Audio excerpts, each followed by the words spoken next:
I want to speak to you today.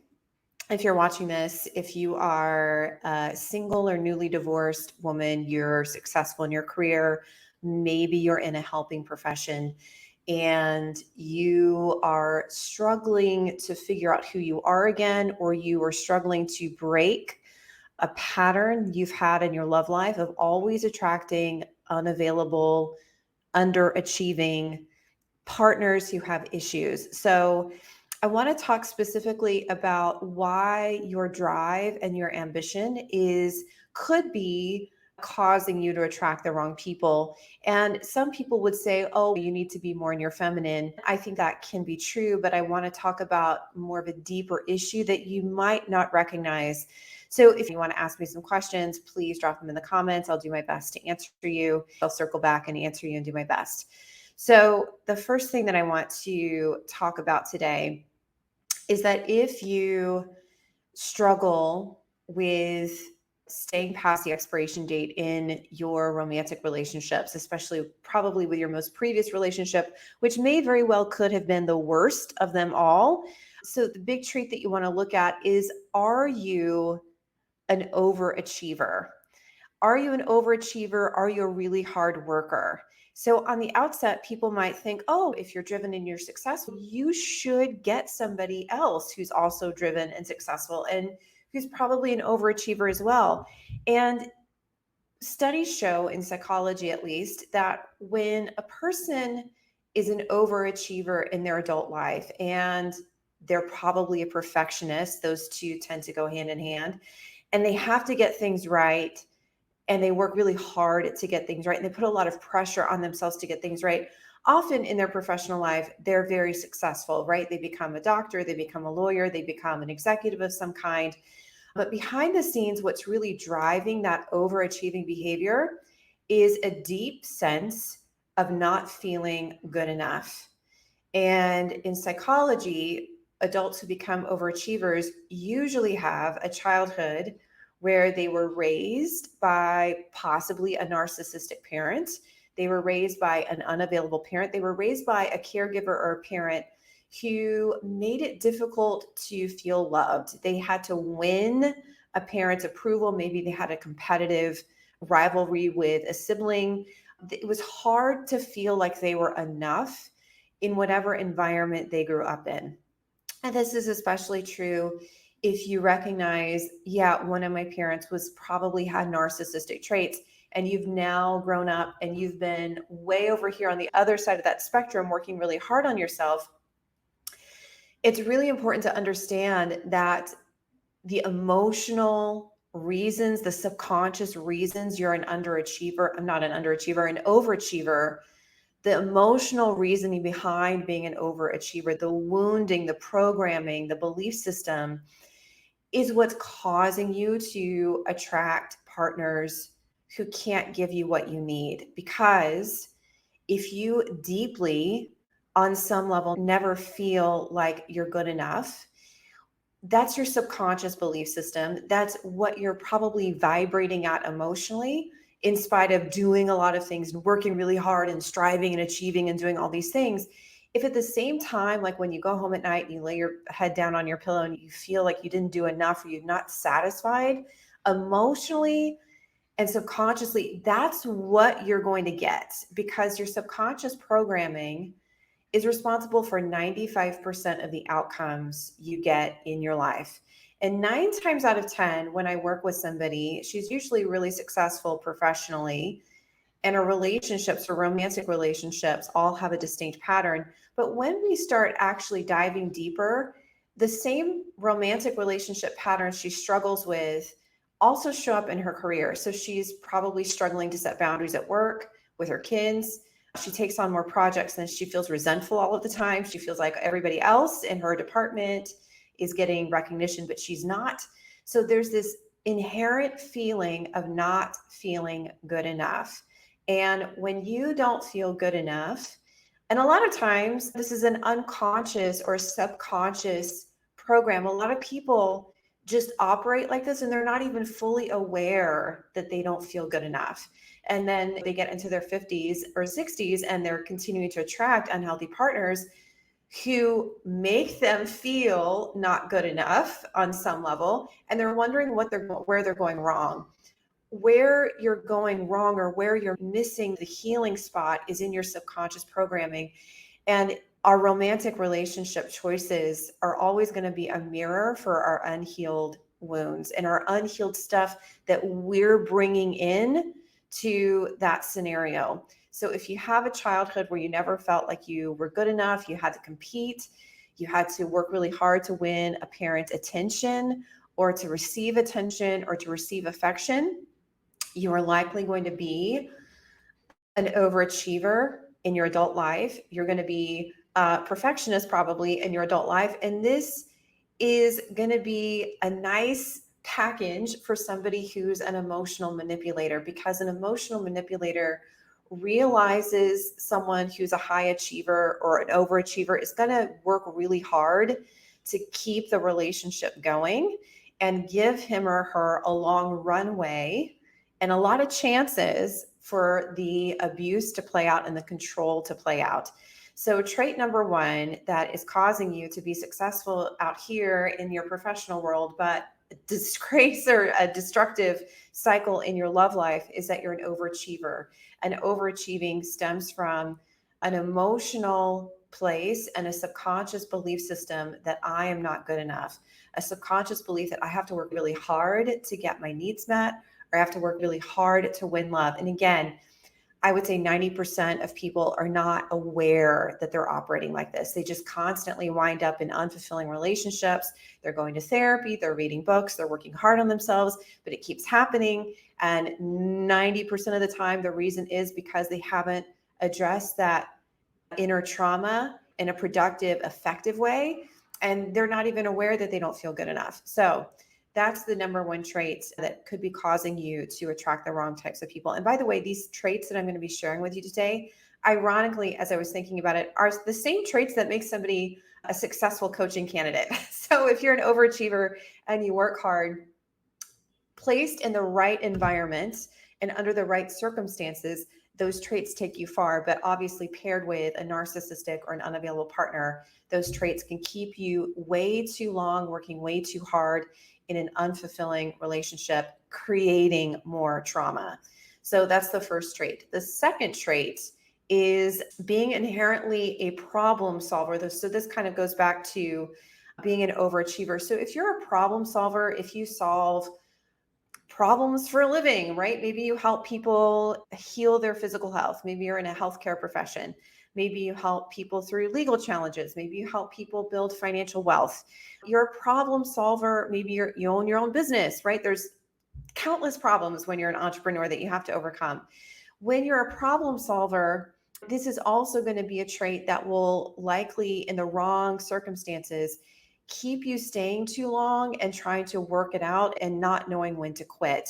And what often happens, especially in the women that I work with, they have huge hearts. They're usually empaths. By the way, 80% of people who say that they are an empath are not actually, under the scientific definition, a true empath. An empath is born with a set of brain wiring that causes them to be an empath. Most empaths have relational or complex trauma from childhood or early adult life. And when you were in an environment where you had to modify your behavior all of the time, you weren't sure how a parent was going to come home. Were they going to be in a good mood? Were they going to be in a bad mood? Maybe you stayed 20 years in an abusive marriage. You weren't sure what your husband was going to do when he got home from work that day. So you're constantly hypervigilant and on guard.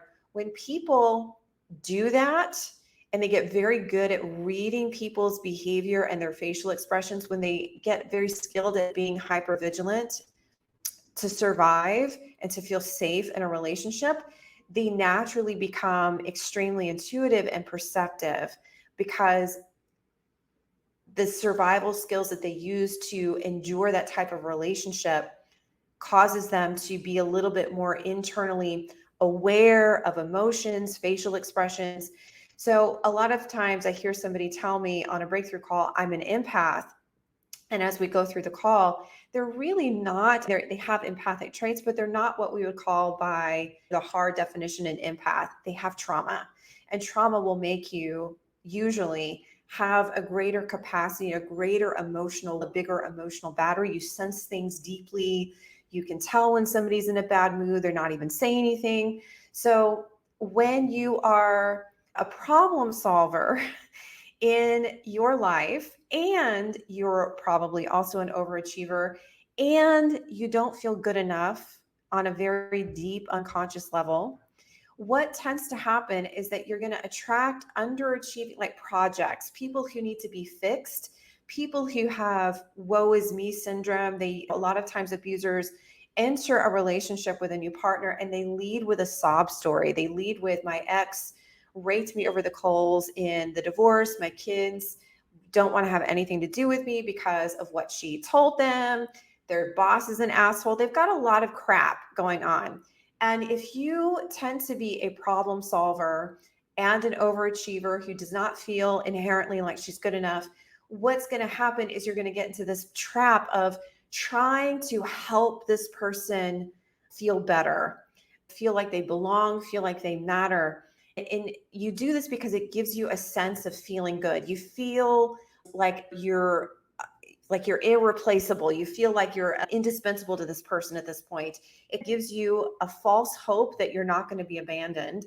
When you help somebody, it feels good. You get a dopamine rush, right? But the downside of doing this is that you constantly get into relationships where there's more distance. And by the way, this same pattern could show up for you in your career, in your work environment. I can't tell you how many times I've worked with women who've just exited the most narcissistic relationship of her life, and all of the same traits and behaviors that she experienced there, the dysfunction there, to a certain degree is happening in her career. So I often say how you do one thing is how you do everything. And if you have a specific dysfunctional pattern in your love life, it's wise to look at where else you're doing that, because the common denominator in all of these situations, especially your romantic life, is you. And it isn't until you fully change and heal the trauma and the belief systems and the emotions that you're living in every day and your actions that you're making every day in your life, will you change that and break that cycle. Being a problem solver, getting roped into relationships where you're constantly like the backbone, you're constantly helping somebody out. Helping people gives you a dopamine rush. It feels good. You feel wanted. You feel needed. But the irony is that you constantly are with people who can never give you what you need. If you don't feel good enough on the inside, and that's where your subconscious home is, out here, you're going to constantly attract situations that mirror that back to you, that cause you to feel, God, why is this happening again? I'm not good. I don't feel good enough around this person. I'm working so hard to make this relationship work. Why am I not getting my needs met? Part of that is because you're not giving your needs met. That's a whole other can of worms. But I want to drive home, overachieving, being a problem solver are the top two traits that will make you susceptible to a dysfunctional relationship, especially when you're a high achieving, goal-oriented, ambitious, successful person in your professional life. The third and final trait that I wanted to share with you today, and this came up on a coaching call with a client recently, feeling guilty about quitting. This is huge. Not knowing when to quit. And it's not necessarily that you don't know when to quit. You probably 99% of the women that I work with knew on date one or in the first month with their ex that there were red flags. But because of her past trauma, because she's a problem solver, because she's an overachiever, because she inherently doesn't feel good enough, all of these hidden things going on in her psychology caused her to stay longer. The third trait that's going to make you really prone to this is feeling guilty for quitting.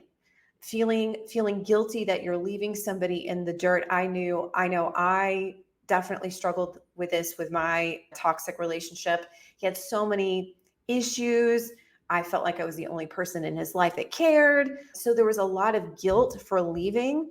And I talked to so many women who stay 20 years in a marriage because they feel guilty about breaking up the family.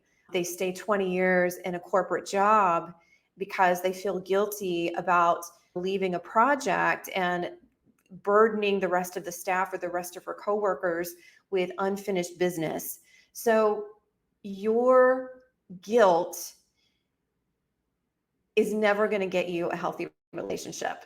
Guilt and shame never, if you're emotionally living in guilt or shame, and this is your emotional home, that is never going to produce any type of healthy outcome in your love life or in your career. All that is going to produce is resentment, which creates distance, and it's its own emotional barrier to relationship and healthy intimacy. But when you are leading with guilt and shame, and you feel guilty for staying so long, and you feel guilty for what you've put your kids through, and you felt guilty for leaving, and you stayed 10 years past the expiration date with your partner, and things had to get really bad, and your kids had to witness a lot of abuse, and you had to lose all of yourself in order to finally arrive in so much pain that you couldn't take it anymore, that trait will make you highly susceptible for somebody who has a lot of control issues and who's an emotional abuser. And by the way, if you stay a long time in an emotionally unhealthy relationship because of the traits that I've mentioned, because you're an overachiever, because you're a problem solver and a fixer and you like to help people feel better, because you inherently don't feel like you're good enough, when you stay and then you stay out of guilt and you don't know when to throw in the towel, you feel really guilty about you're going to create so much pain with other people if you do leave. What ends up happening is that you become the controlling person after you leave. And I've seen this. If I had a dime for every time I've seen this, I would be a zillionaire. You become the controlling person in your life after that. Your life becomes about controlling your environment as much as possible, controlling who you hang out with, controlling your kids, controlling your friends. It's all about trying to manage your life in such a tight little container that no other pain or nothing can get in. And this is a trauma response. A big way that I see women controlling their lives and controlling not wanting to feel like something's wrong with them is by being a workaholic and by creating a lot of excess busyness in her life. And then she gets on dating apps and she keeps meeting all the wrong people, or she keeps dating and meeting more unavailable people. And the reason is because she's inherently unavailable. In order to attract a healthy partner and break a lifelong pattern, you have to become a different person. You cannot feel guilty about staying so long.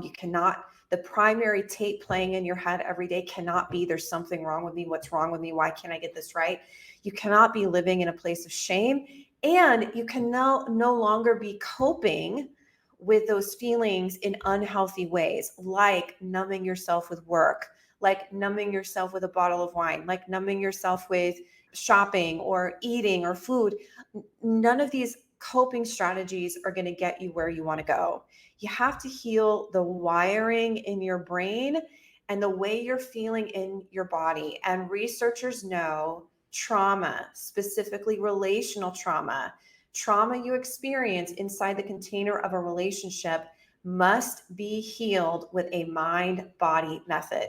They know that it's not enough now to keep talking about your past and reanalyzing your past in the rearview mirror and expecting that to somehow fix your future. What's happening when you talk about your past and you reanalyze it is that you're simply firing, refiring, and rewiring the same circuits in your brain and the same peptide addiction in your body connected to your past.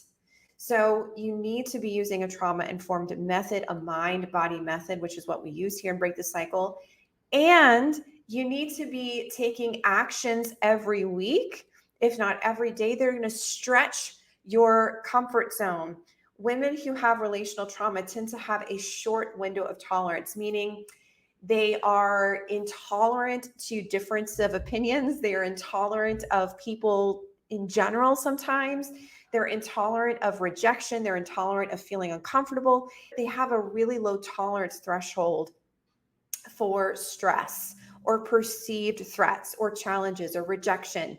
And in order to attract a healthy person and to be in a great mindset and a great heart set in the dating process, you have to be really anchored in yourself, and you have to open your window of tolerance and open up your life and feel connected in your life and feel like you're taking healthy risks and you're loving your life, even if it's not the way that you want it to be in this exact moment. So just to quickly recap, I want the 3 traits that will make you successful out here in your career, but unsuccessful in your love life, are being an overachiever and secretly feeling like you're not good enough. The big one here is not believing that you're good enough. And to compensate for that, you may be working really hard. You may be overachieving. You may be doing all the things, getting all the job titles, getting all the extra certificates, doing all the stuff to try and fill the never ending hole that you are not good enough. And the irony is that the more you achieve, the more you do, it's never enough. It never feels like it's good enough. And that's going to cause you to attract somebody who, by the way, is going to eventually cause you to feel, I'm not good enough for this. He's more and more distance, more and more dysfunction. Second trait is that you're a problem solver. Fixing people, helping people may be what you do well in your career, but you may wind up helping and fixing underachieving partners or partners who can't pull their weight in the relationship, because it helps you feel a false sense of security, feels like you're needed. It feels like you belong in that relationship, that you don't feel like an outsider anymore. But the irony is that those people can never give you what you need. And those relationships always wind up in more pain, more rejection, more abandonment. And the third and final trait that causes you to attract the wrong people is not knowing when to quit and feeling guilty for quitting and taking a lot of responsibility on yourself for the success of the relationship. And by the way, not knowing when to quit, being an overachiever, being a problem solver, these traits are what makes somebody a good candidate for coaching and what makes somebody a good candidate in their work life when those traits are funneled properly in a constructive healing strategy. They're destructive when they're left up to your own devices, and usually when your trauma is running the show behind the scenes. So if you are newly single, maybe you're newly divorced, maybe you've been single for a few months, maybe a couple of years, but you're still stuck emotionally after your ex. You're still possibly ruminating. I've worked with people who were out of the relationship for 4 or 5 years and every day still ruminated and obsessed about their ex. So if you're still living in the rearview mirror, if you're still wondering what's wrong with you, if you're going to work, if you're doing all the right things outside in your life, but internally you feel empty, you feel you want a healthy partner, but you have no idea how that you're ever going to get there. It's just like a big black box to you. And you are ready to get unstuck now. You're ready to stop suffering now. You're ready to change your life now, even if that means you have to step out into the unknown and feel uncomfortable for a little while. If you're single, you're successful, you're driven at work, but you're highly unsuccessful in your love life and you are sick and tired of that pattern, then I invite you to book a free breakthrough call. Go to BethanyDotson.com/talk. Get on our calendar. You'll be taken to a short application that helps us get some information from you and help understand where you are before we get on the phone with you. And then we'll talk for about 45 minutes and we'll get you super clear on why you're stuck, super clear on what needs to happen for you to get unstuck, and then get you very clear on what you want. Most people are so focused on their challenges, as I say to my clients, they're so focused on the challenges that they spend zero time, very little to zero time, emotionally connecting to what they want and taking action toward what they want, because subconsciously they don't feel like they can have it. They believe they're unworthy. So if you're ready to clean up the deep wiring trauma has created in your brain, the feelings you have, the feelings you're experiencing in your body, and you want to make different choices, you want to ultimately have a healthy relationship, and you want to be the healthiest version of you've ever been on the journey to that relationship, then I invite you to book a free breakthrough call. Once again, bethanydotson.com/talk. Listen, if you enjoyed this, and again, if you have questions for me, drop them in the comments, and I will see you all on the next episode. Take care.